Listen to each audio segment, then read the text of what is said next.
pengembangan minat dan bakat baik yang berhubungan di bidang pendidikan melalui sebuah organisasi ekstrakurikuler.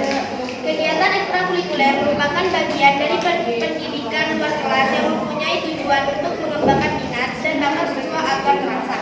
Kegiatan ekstrakurikuler yang beragam tersebut dibutuhkan untuk membantu perkembangan kreativitas, menambah wawasan pengetahuan dan pengalaman yang didapatkan dari kegiatan ekskul, khususnya jurnalistik, serta mengembangkan bakat minat dan kemampuannya. Pendidikan luar sekolah erat hubungannya dengan dunia kita. Ini pula yang dilakukan oleh Pondok Pesantren Nahdlatul Ulama dengan mengadakan organisasi jurnalistik terhadap santri yang mempunyai bakat minat dalam menulis. Menulis adalah salah satu pekerjaan yang dianggap sulit, membosankan dan menakutkan. Hal ini dialami oleh sebagian orang ketika dimintai laporan, karya ilmiah, teks cerita fiksi dan non-fiksi, dan lain sebagainya. Disebabkan adanya rasa takut akan kritikan orang lain. Jurnalistik adalah salah satu organisasi yang memiliki perhatian khusus terhadap soft skill menulis santri. Dukungan pihak pesantren tentunya sangat penting untuk mengembangkan budaya membaca, khususnya menulis di lingkungan pesantren, guna meningkatkan minat menulis di kalangan santri. Sejatinya, pondok pesantren sebagai lembaga pendidikan agama yang harus membekali santri dengan kemampuan dan keahlian lain berupa keahlian berwira swasta, keahlian mekanik dan otomotif, dan keahlian menulis. Selanjutnya, kata-kata yang dibacakan oleh Legenda Ulama Media.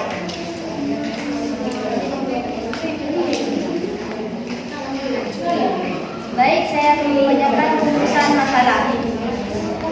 Berdasarkan latar belakang yang telah ditemukan, kami merumuskan beberapa masalah yang akan dibahas dalam makalah kami, yaitu 1. Apa pengertian jurnalistik secara umum dan menurut para ahli?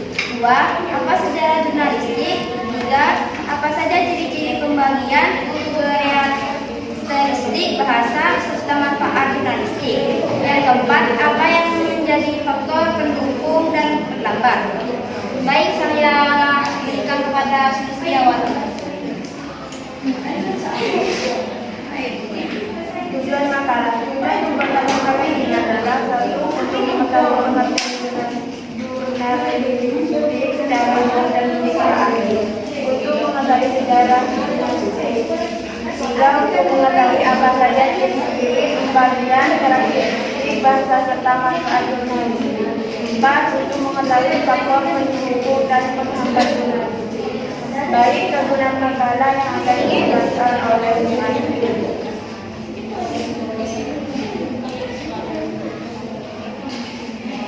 Kegunaan makalah. Makalah ini baik secara teoritis maupun secara praktis. Secara teoritis, makalah ini berguna sebagai pengembangan tentang pembelajaran pengetahuan berbasis teknologi. Secara praktis, makalah ini diharapkan bermanfaat bagi 1. Penulis sebagai wahana penambah pengetahuan tentang jurnalistik, sejarah dan hal yang menyangkut tentang jurnalistik. 2. Pembaca atau guru sebagai media pembelajaran bahasa Indonesia dalam materi jurnalistik. Baik, akan disampaikan dalam selanjutnya saya akan membahas tentang pengertian jurnalistik. Secara bahasa, jurnalistik adalah hal yang menyangkut kewartawanan dan persurat kabaran dan seni kejuruan yang bersangkutan dengan pemberitaan dan persurat kabaran. Jurnalisme diartikan sebagai the activity or profession of writing for newspaper, magazine, or news website or preparing news to be broadcast, atau aktivitas atau profesi penulisan untuk surat kabar, majalah atau situs web berita, atau menyiapkan berita untuk disiarkan. Dengan demikian, secara praktis, jurnalistik dapat didefinisikan sebagai berikut. Jurnalistik adalah pengumpulan bahan berita, pelaporan peristiwa, putusan berita, penyuntingan naskah berita, dan penyajian atau penyebar luasan berita melalui media. Definisi jurnalistik di atas seperti dikemukakan oleh Nolan dalam buku Understanding Magazine. Jurnalistik adalah pengumpulan, penulisan, penafsiran, pemrosesan, dan penyebaran informasi umum, pendapat pemerhati, hiburan umum secara sistematis dan dapat dipercaya untuk diterbitkan pada surat kabar, majalah, dan disiarkan. Baik, definisi jurnalistik menurut berbagai ahli yang akan dibawakan oleh Legenda Ulama Media.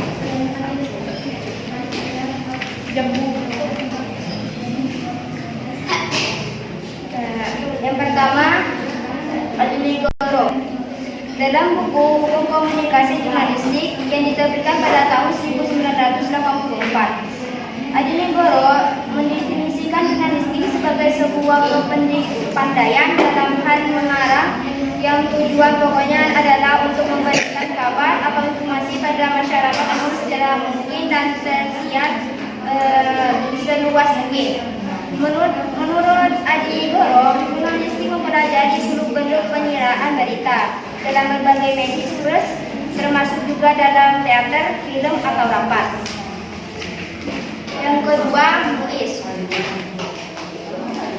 Muiz berpendapat bahwa cukup banyak definisi tentang jurnalistik. Namun secara umum definisi tersebut memiliki kesamaan, yaitu kemasukan unsur media massa, penulisan berita, dan waktu yang tertentu. Selanjutnya saya kasih ke Sulistiawati. Yang ketiga, Azad Samsul Morobe.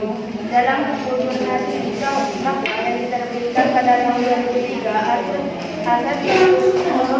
mengungkapkan bahwa jurnalistik merupakan sebuah proses kegiatan dalam mengolah, menulis dan menyebarluaskan berita dan atau opini melalui media massa. Yang keempat, Astrid Susanto. Dalam buku Komunikasi Bahasa pada tahun 1986, Astrid Susanto memberikan pengertian jurnalistik sebagai suatu kegiatan yang dilakukan seseorang dalam mencatat dan melaporkan, serta menyebarkan informasi kepada masyarakat umum.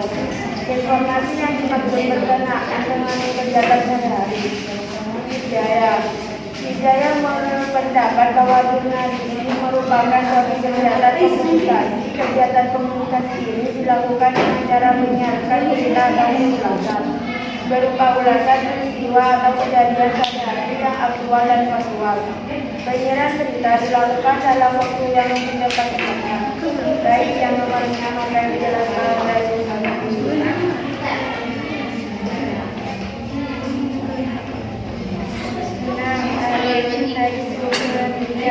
dalam buku Jurnalistik Indonesia menulis berita dan fasilitas jurnalis profesional terbitan tahun 2005. Jurnalis Sumadia menyatakan pengertian jurnalistik sebagai suatu kegiatan yang akan mencari, mengumpulkan, mengolah, menyajikan dan menyebarkan berita. Dilakukan secara berkala, secepat mungkin dan seluas mungkin dan ditujukan kepada masyarakat umum.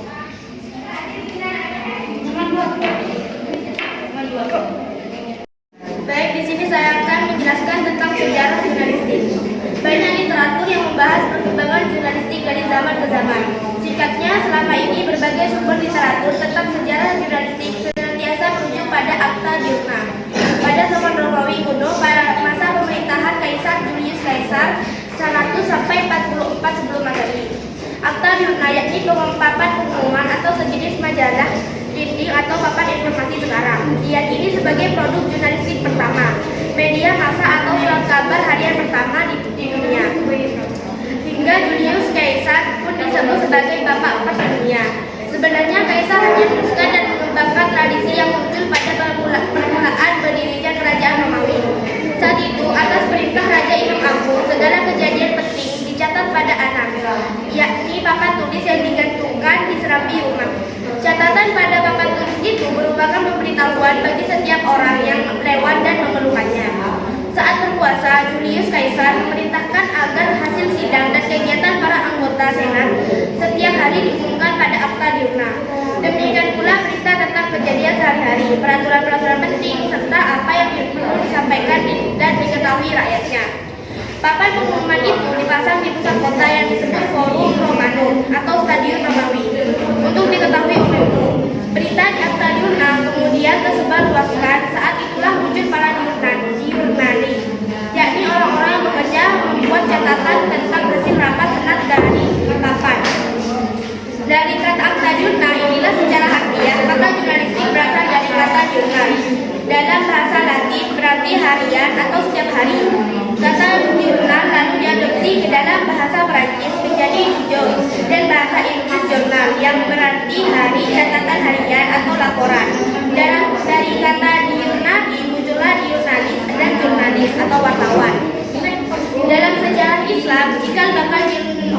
jurnalistik yang pertama kali di dunia adalah pada zaman Nabi Nuh.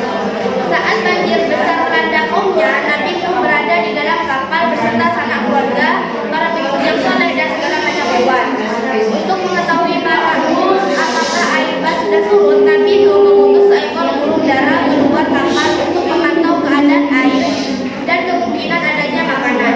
Sang burung dara yang melihat daun dan ranting pohon zaitun yang tampak muncul ke permukaan air. Ranting itu pun dipatuk dan dibawanya pulang ke kapal. Nabi Nuh pun berkesimpulan air bah sudah mulai surut. Kabar itu pun disampaikan kepada seluruh penumpang kapal.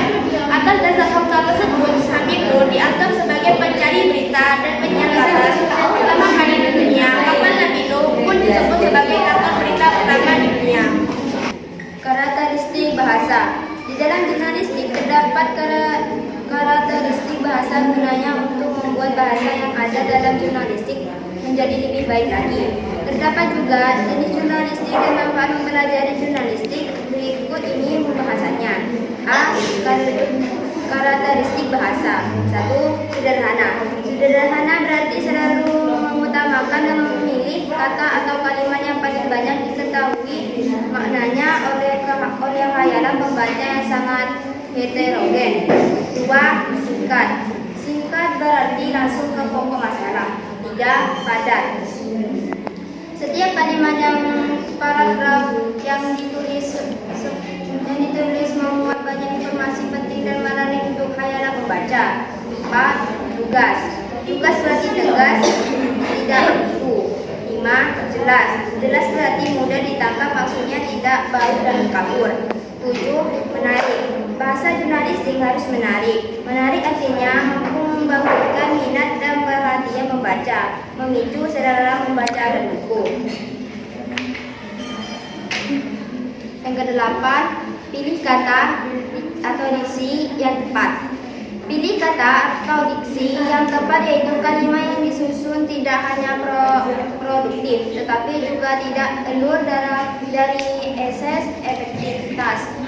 Yaitu setiap kata yang dipilih harus tetap dan akurat sesuai dengan tujuan pesan pokok yang ingin disampaikan kepada khalayak.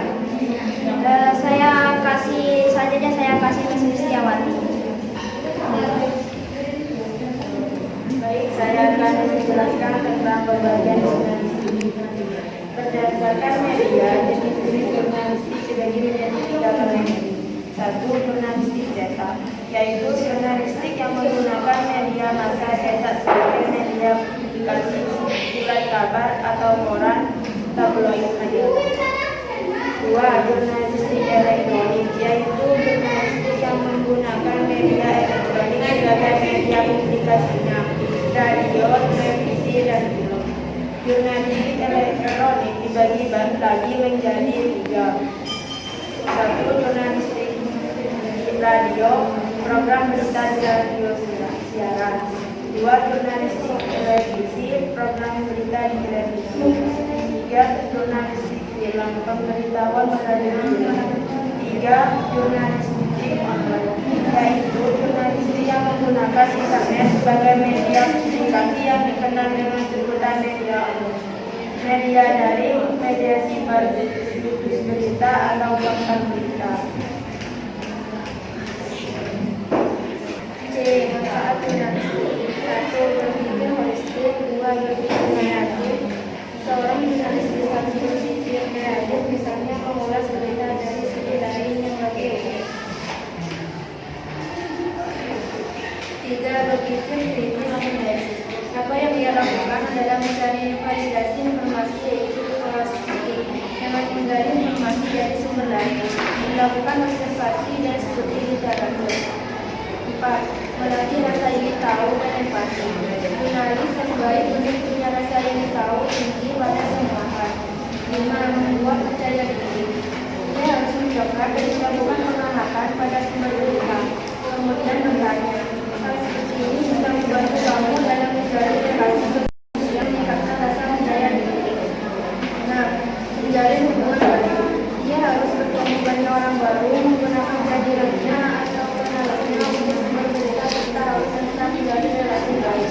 Untuk objektif, seorang jurnalis harus mampu bersikap positif walaupun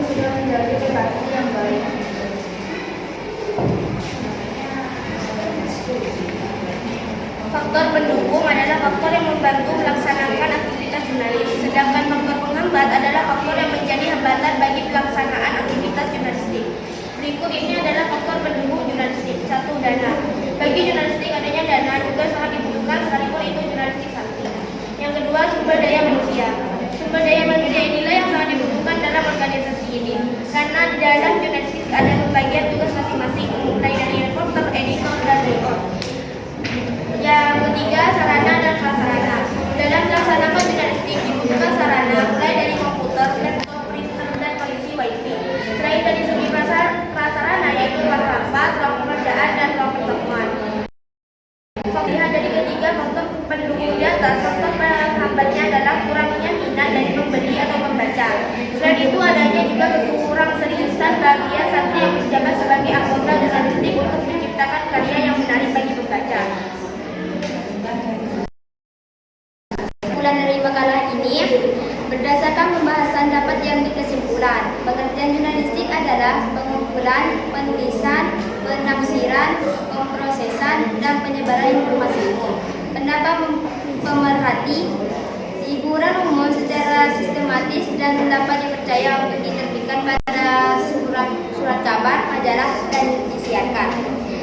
Dan disimpulkan bahwa bahasa yang digunakan untuk jurnalistik adalah baku, jelas, logis, dan menarik pembaca. Terdapat banyak jenis jurnalistik, salah satunya adalah jurnalistik cetak. Di Pondok Pesantren Nata sendiri ada jurnalistik cetak di mana di situ menghasilkan sebuah tabloid Al-Aqlam yang diterbitkan per tahunnya.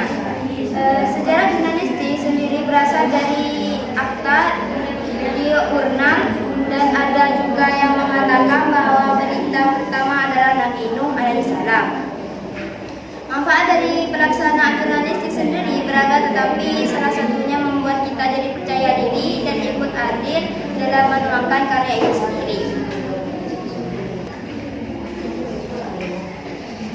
Saran dari makalah ini: 1. Kepada anggota jurnalistik, khususnya bagi reporter yang bertugas dalam penulisan dan pencarian berita, diharapkan mencari dan memberikan berita yang aktual dan lengkap, di mana berita tersebut nantinya berdampak positif bagi masyarakat luas.